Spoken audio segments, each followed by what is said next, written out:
TLP کہ جو امیر تھے علامہ خادم حسین رضوی مرحوم، انہوں نے تو یہ نعرہ لگایا تھا لبیک یا رسول اللہ صلی اللہ علیہ وآلہ وسلم، اور آیا آیا محمد عربی کا دین آیا۔ تو اگر افغانستان میں ایسا ہو جاتا ہے تو پاکستان میں بھی یقینی طور پر اس کے اثرات ہوں گے۔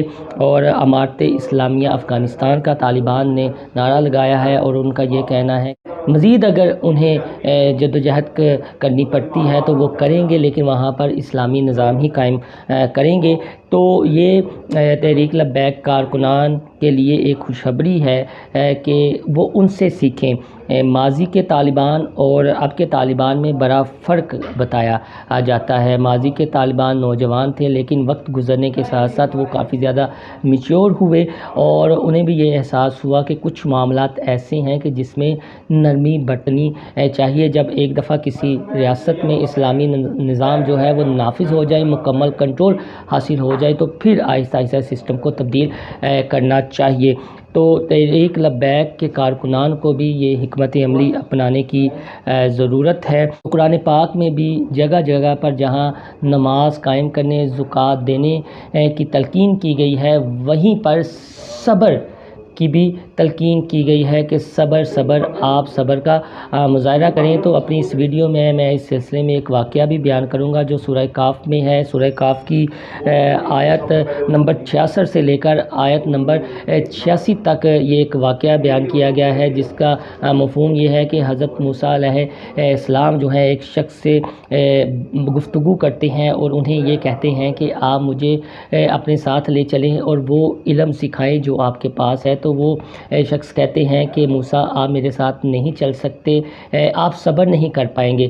تو حضرت موسیٰ علیہ السلام بار بار اصرار کرتے ہیں کہ نہیں، مجھے ساتھ لے جائیں، میں صبر کروں گا۔ تو وہ جو ہستی ہیں وہ حضرت موسیٰ علیہ السلام کو اپنے ساتھ لے جاتے ہیں۔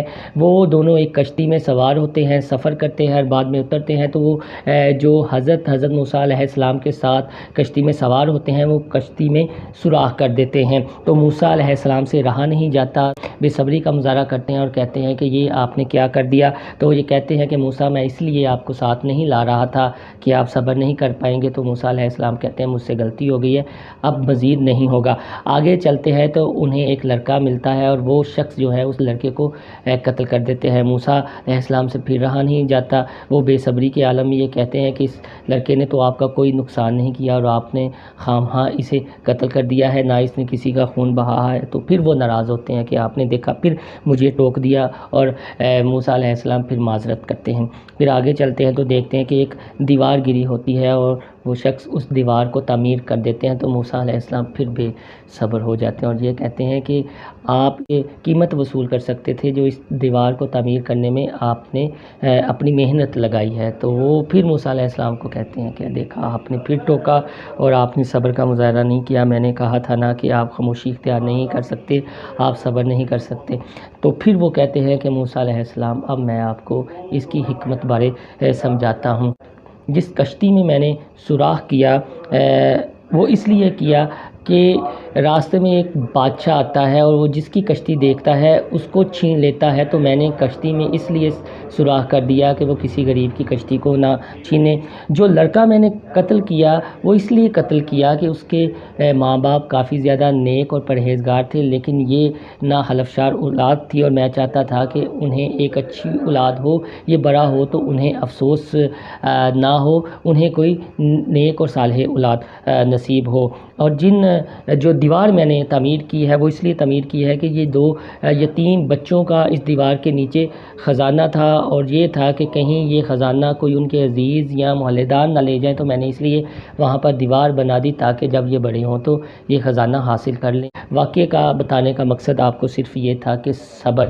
تو تحریک لبیک یا رسول اللہ کے کارکنان کو مزید صبر کرنا چاہیے، بھی اسی طرح کا صبر کا مظاہرہ کرنا چاہیے جس طرح طالبان نے کیا جب 9/11 ہو چکا تھا۔ تو اس کے بعد کے جو پہلے 4-5 سال تھے، یعنی 2005 تک، جب ہر طرف سے ان پر حملے ہو رہے تھے اور کہیں سے کوئی امداد نہیں تھی، لیکن ان کی جو مرکزی قیادت ہے وہ صبر کا مظاہرہ کر رہی تھی، کیونکہ اللہ تعالیٰ پر انہیں پورا بھروسہ تھا اور ان کا ایمان تھا کہ اللہ تعالیٰ کا دین ہی غالب ہو کر رہے گا۔ تو جیسا علامہ خادم حسین رضوی نے نعرہ لگایا تھا کہ آیا آیا رسول اللہ صلی اللہ علیہ وآلہ وسلم کا دین آیا، تو تحریک لبیک کے کارکنان اور خاص طور پر ان کی قیادت پر بڑی ذمہ داری عائد ہوتی ہے کہ اب وہ صبر و تحمل کا مظاہرہ کریں اور اپنی پارٹی کو گلی محلوں میں اسٹرانگ کریں اور عام لوگوں کو اپنے ساتھ اٹیچ کریں۔ آپ کو میری یہ ویڈیو پسند آئے تو میرا چینل انسائیڈ اسٹوری سبسکرائب کرنا نہ بھولیے گا۔ اللہ حافظ۔